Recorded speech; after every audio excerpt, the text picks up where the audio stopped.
irmãos e irmãs, que a graça e a paz de nosso Senhor e Salvador Jesus Cristo esteja com todos. Amém? É sempre uma satisfação imensa interagir com todos vocês, fazer novos vídeos, fazer novas transmissões.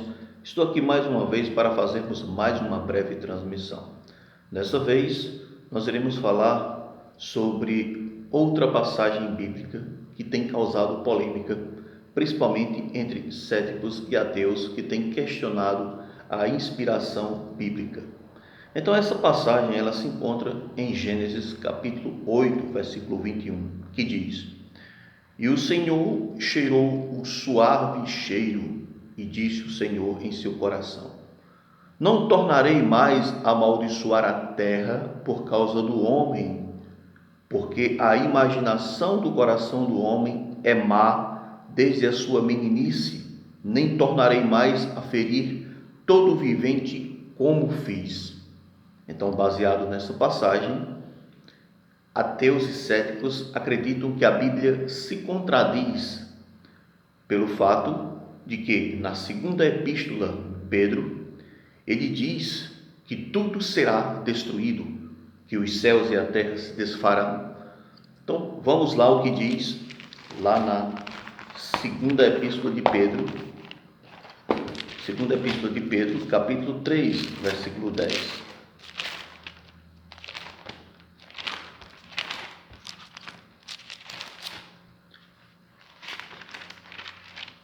Segunda epístola de Pedro, capítulo 3, versículo 10, que diz: Mas o dia do Senhor virá como ladrão de noite.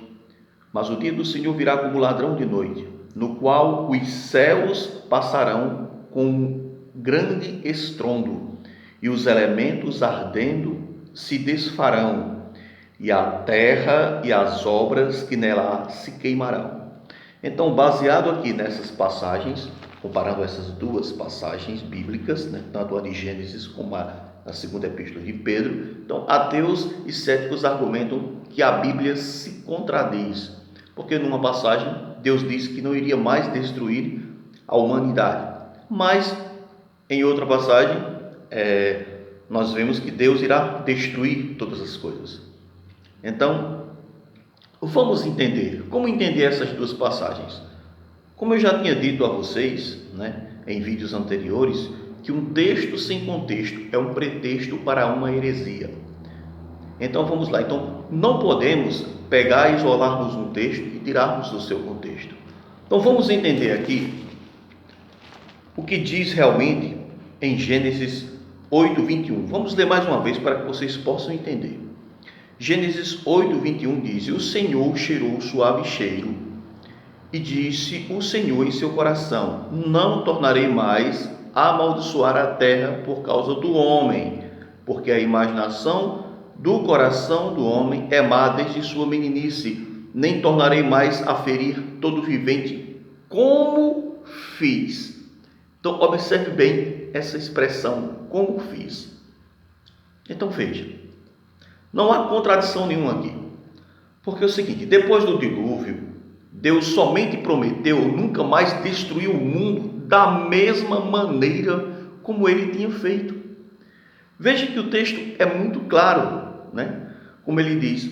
Agora, vamos para Gênesis, capítulo 9, versículo 11, para que vocês possam entender. Veja o que diz.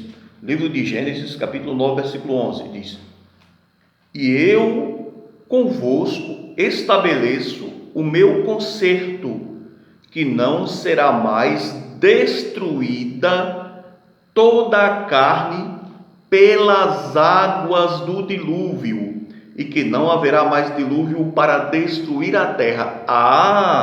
Assim podemos entender claramente a passagem, podemos entender de maneira óbvia. Veja o que ele diz aqui: E eu convosco estabeleço o meu concerto, que não será mais destruída toda a carne pelas águas do dilúvio, e que não haverá mais dilúvio para destruir a terra.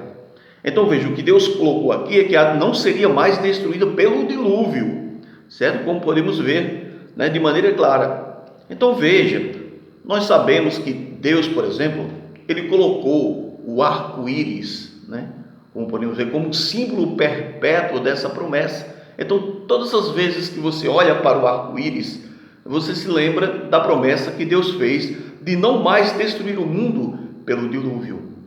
Então, isso não acontecerá mais. Então, veja, a segunda destruição do mundo será com fogo e não com água. É isso que nós precisamos entender. Então, o que vai acontecer é que os elementos se desfarão abrasados, como podemos ver na segunda epístola de Pedro, capítulo 3, versículo 10.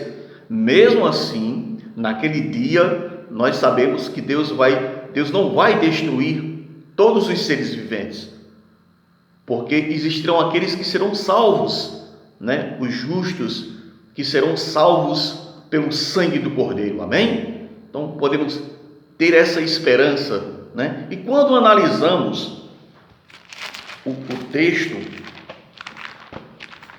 lá de 2 Pedro,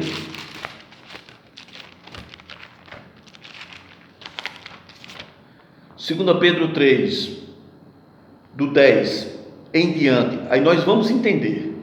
Veja o que diz: mas o dia do Senhor virá como ladrão de noite, no qual os céus passarão como grande estrondo, e os elementos ardendo se desfarão, e a terra e as obras que nela há se queimarão. Havendo, pois, de perecer todas as coisas, que pessoas vos convém ser em santo trato e piedade. Aí vamos mais. Aí o versículo 12 diz: aguardando e apressando-vos para a vinda do dia de Deus, em que os céus em fogo se desfarão e os elementos ardendo se fundirão. Veja, não é mais em águas, é em fogo, certo? Mas nós, segundo a sua promessa, aguardamos novos céus e nova terra, em que habita a justiça.